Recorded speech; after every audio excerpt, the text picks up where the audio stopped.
సుమన్ టీవీలో మీ business promotions కోసం ఈ కింది నెంబర్ను సంప్రదించగలరు.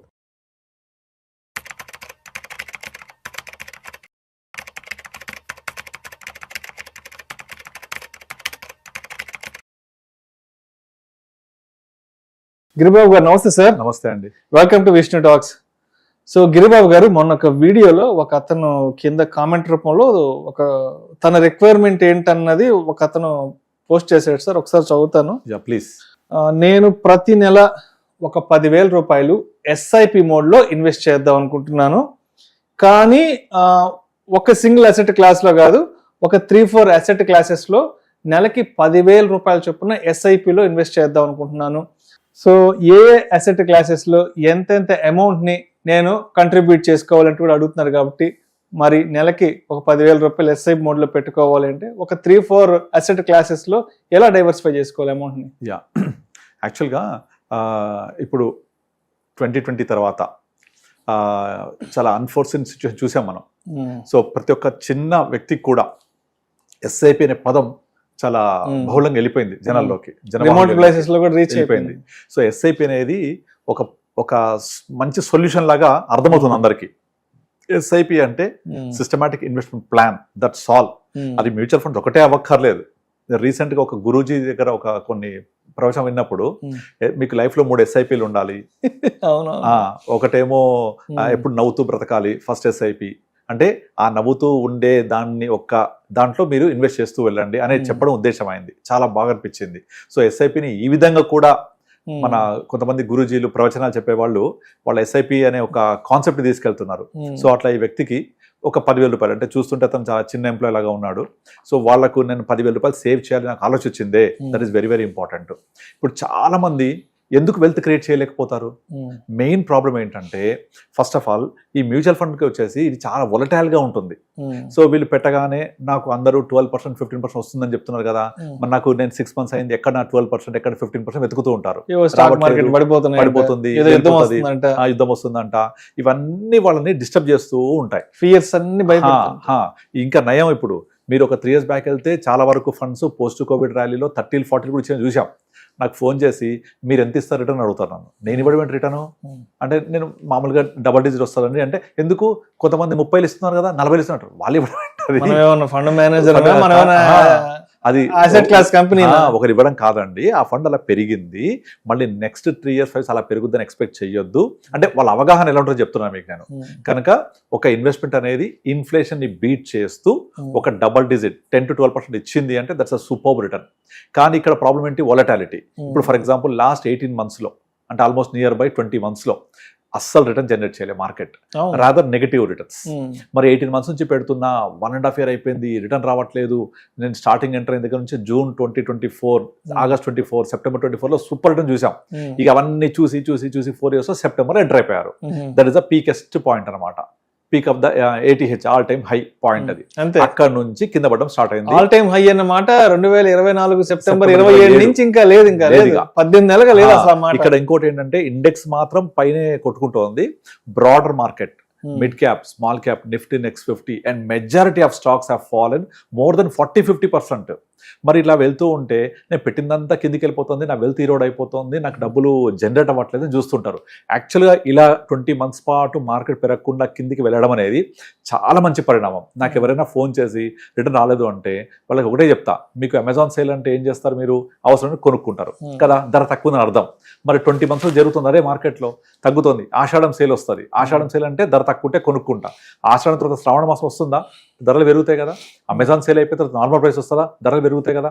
మంచి తర్వాత చెడు ఎలాగ వస్తుందో, చీకటి తర్వాత పగలు ఎలా వస్తుందో, ఆటోమేటిక్గా పడిన తర్వాత డెఫినెట్లీ లేస్తుంది. మార్కెట్ పడ్డప్పుడు కనుక మీరు కొనకపోతే పెరిగినప్పుడు returns Rao. You deserve returns only when you observe the down trend. అంటే ఇక్కడ పబ్లిక్ మైండ్ సెట్ ఎలా ఉంటుందంటే, గిరిబాబు గారు ఇప్పుడు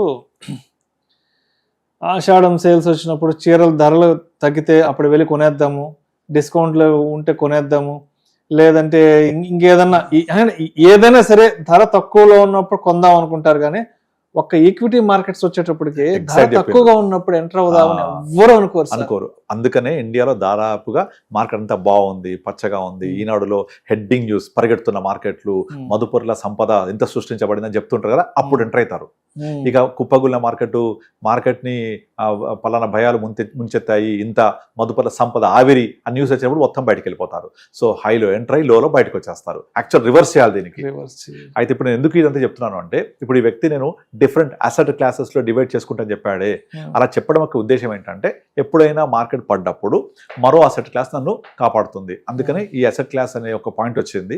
కనుక మనకు బేసికల్ గా ఒక బ్రాడర్ గా 3 అసెట్ క్లాస్ ఉంటాయి: ఈక్విటీ, డెట్, కమోడిటీస్ లేదా బ్యాలెన్స్ కేటగిరీ. బ్యాలెన్స్ అంటే మళ్ళీ equity plus debt is equal to balance.